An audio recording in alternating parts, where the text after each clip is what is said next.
स्नेहपाशमिमं चिन्ति दृढ़ं पाण्डुषु विष्णुषु। तो कुंती माँ कहती है, हे माधव, अब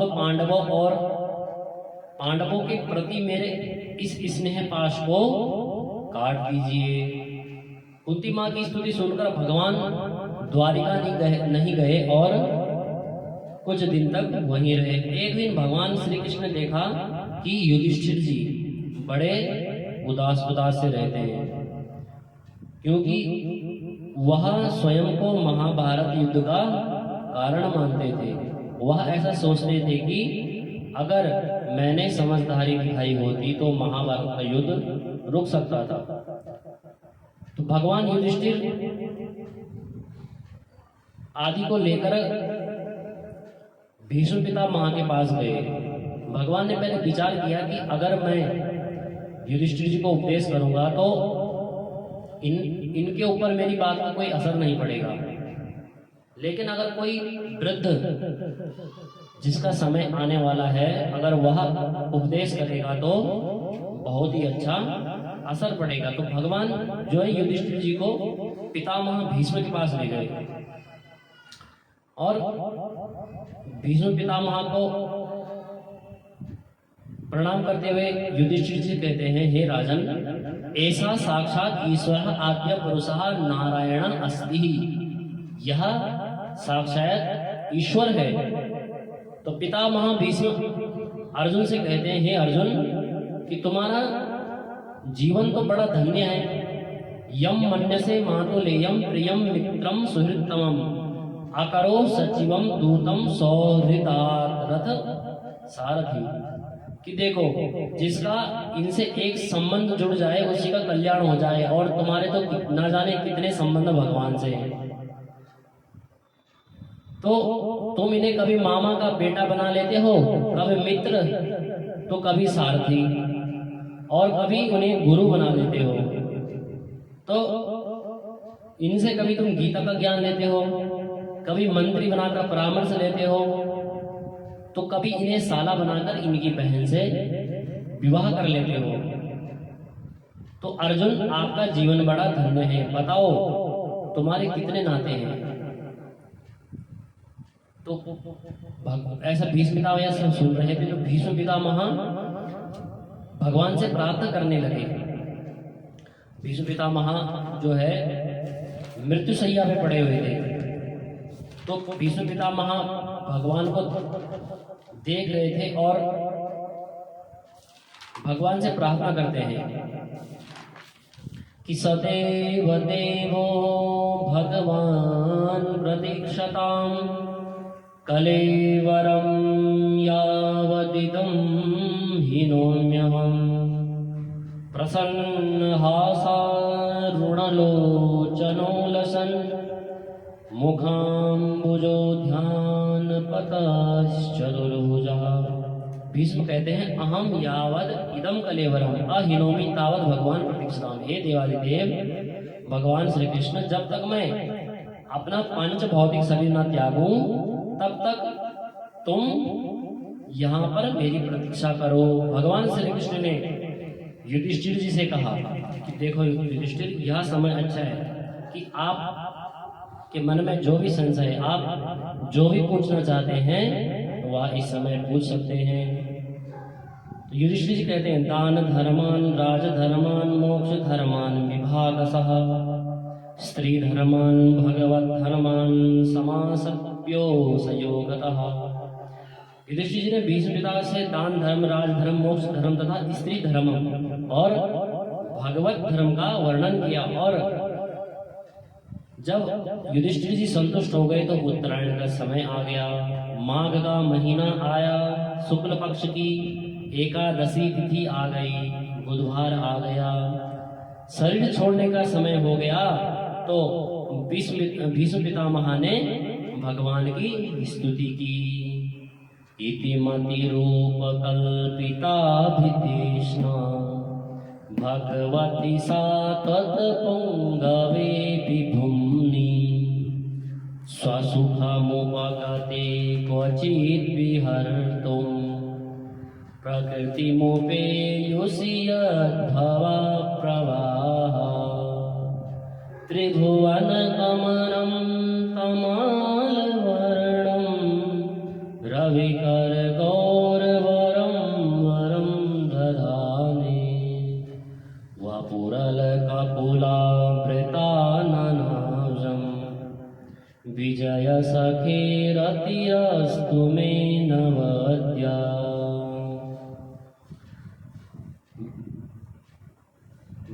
भीष्मिता माँ कहते हैं मैं अपनी पुत्री का विवाह आपसे करना चाहता हूँ। तो भगवान कहते हैं अरे तुम तो बाल ब्रह्मचारी हो, तो ये तुम्हारी पुत्री कहाँ से आ गई? तो कहते हैं कि जो ये मेरी मति है यही मेरी पुत्री है।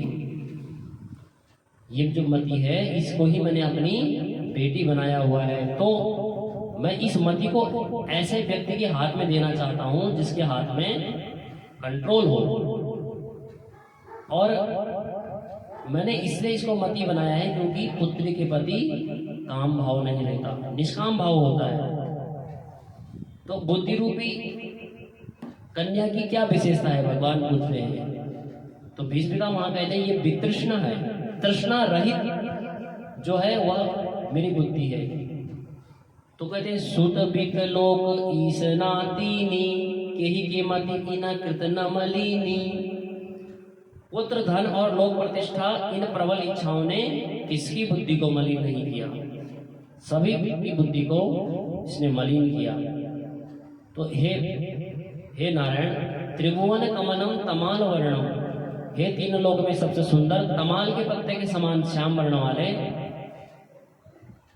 आप में मेरी रति हो। इस प्रकार भीष्म पितामह ने स्तुति करके भीष्म पितामह ब्रह्म में लीन हो गए। तत्पश्चात युधिष्ठिर जी राजा बने और भगवान श्री कृष्ण और अर्जुन का द्वारिका गमन हुआ। भगवान का द्वारिका में बड़ा भव्य स्वागत हुआ। उसी समय विदुर महाराज विदुरस् तीर्थ यात्रायां मैत्रेयात्मनो गतिम ज्ञात्वा कादस्तिनपुरं तया वाप्तवित्सतः। विदुर जी ने तीर्थ यात्रा में मैत्रेय जी से आत्मज्ञान प्राप्त किया और हस्तिनापुर आने पर पांडवों ने उनका स्वागत किया।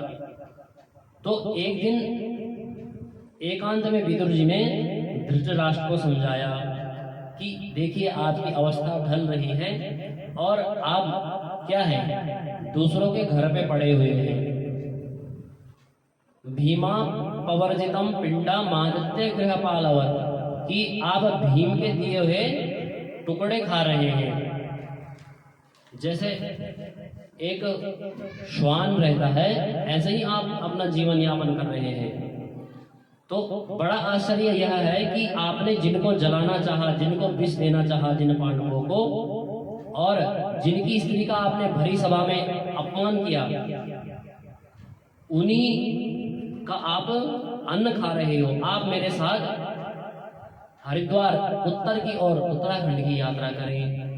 तो जब युधिष्ठिर जी को पता लगा कि विदुर जी के साथ धृतराष्ट्र उत्तर की ओर उत्तराखंड हरिद्वार की ओर तप करने चले गए हैं, तो युधिष्ठिर जी बड़े उदास हुए। तो वहां नारद जी आए और उन्होंने उनको समझाया कि महात्मा विदुर जो है उनको उत्तराखंड ले गए हैं और वो दोनों तप करेंगे और शरीर त्याग देंगे।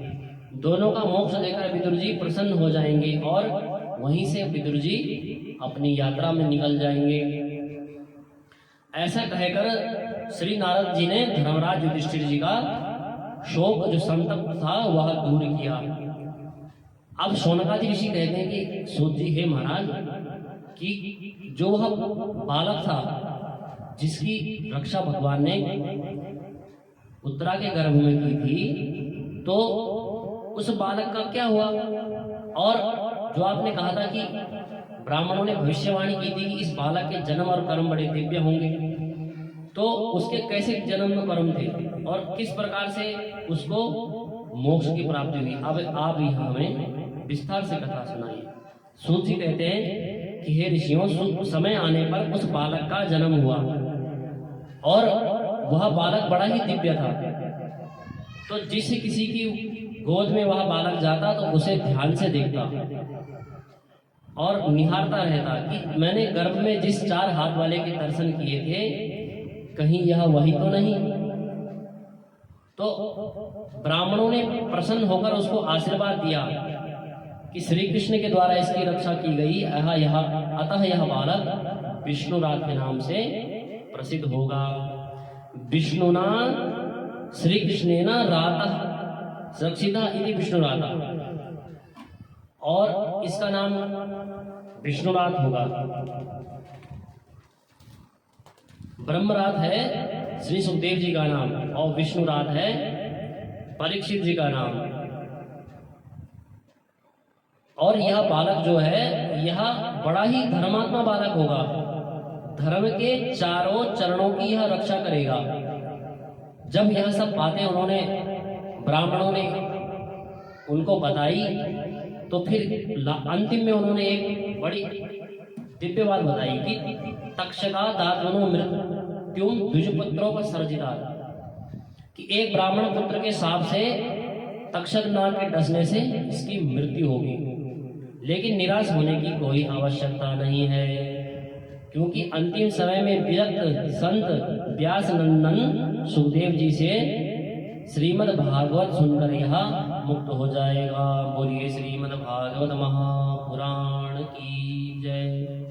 तो गता सप्तधुना मासा भीमसेन तवानुजा नायादेकस्य वा हेतुर्नाहं वेदेद मंजसा। तो अर्जुन जब भगवान को छोड़ने द्वारिका गए थे तो 7 महीने हो गए, लेकिन वह 7 महीनों तक नहीं आए। तो युधिष्ठिर जी कहते हैं कि मुझे तो अशुभ संकेत दिखाई पड़ते हैं। मैंने सपने में रोते हुए सियार देखे हैं, पर्वतों में कंपन हो रहा है। तो इतने में देखते हैं कि गोधूलि की बेला थी, धूल उड़ रही है, और सामने से देखते हैं कि अर्जुन जी उनके सामने खड़े हैं। और देखते हैं कि अर्जुन बड़े उदास, निराश, हताश। तो देखा, युधिष्ठिर ने कहा कि हे अर्जुन, क्या द्वारिका में सब कुशल है? तो अर्जुन ने कहा भगवान। जब यह बात अर्जुन ने सुनी तो भगवान के स्वधाम गमन की पूरी कथा सुना दी। अर्जुन कहते वंचितो हम महाराजा हरिणा बंधु रूपिणा येन मे प्रहतम तेजो देव विश्वामनम महत्। कि भैया भगवान ने तो मुझे ठग लिया, उन्हीं के तेज के कारण मैंने महाभारत का युद्ध जीता, जो कि देवताओं को भी भ्रम में डालने वाला था। महाभारत का जो इतना बड़ा युद्ध था तो वह मैंने उन्हीं की कृपा से जीता था, और जो मुझ में तेज बचा हुआ था वह उन्हीं का था। उन्हीं का आश्रय लेकर मैंने द्रुपद की सभा में मत्स्य की आंख का भेदन किया था। तो जब यह बातें अर्जुन ने कही तो सबको बड़ा दुख हुआ। तो सबने क्या किया, राजा परीक्षित को राज्यभार सौंपा और 5 पांडवों ने स्वर्गारोहण किया। अब परीक्षित जी धीरे धीरे बड़े हुए और उनका विवाह उत्तर की पुत्री इरावती से हुआ। उनके जन्मे जय आदि 4 पुत्र हुए। एक बार परीक्षित जी ने दिग्विजय का विचार करके वह चारों दिशाओं को जीतने के लिए वन की ओर निकले। तो परीक्षित जी क्या देखते हैं कि एक बैल एक पांव से घूम रहा है और उसके 3 पांव कटे हैं, और गाय जो है वह बड़ी कमजोर थी, और वह गाय और बछड़ा आपस में संवाद कर रहे हैं। और उनका जो संवाद था वह सामान्य संवाद नहीं था। तो वहां तो धर्म की चर्चा थी। तो देखा कि एक काला पुरुष क्या है, उन गाय और बछड़े को मार रहा था।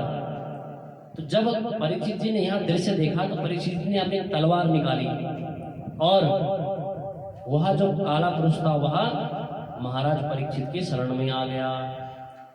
तो परीक्षित जी कहते हैं कस्तम मच्छरणे लोके बला धस्यान बलाम बलि नरदेवोसी वेशेण नटवत करणा द्विजः।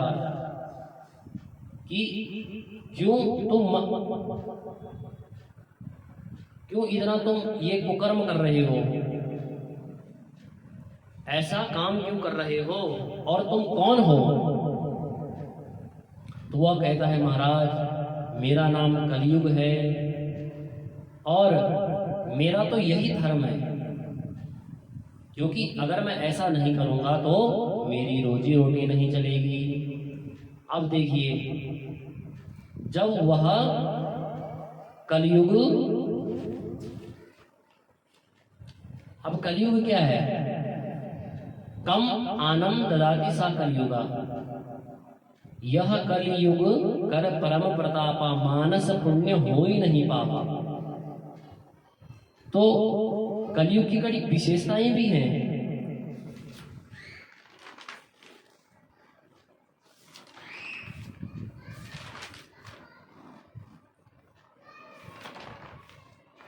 तो कहते हैं कि तुम कौन हो और मिलेच्छ के जैसा आचरण क्यों कर रहे हो?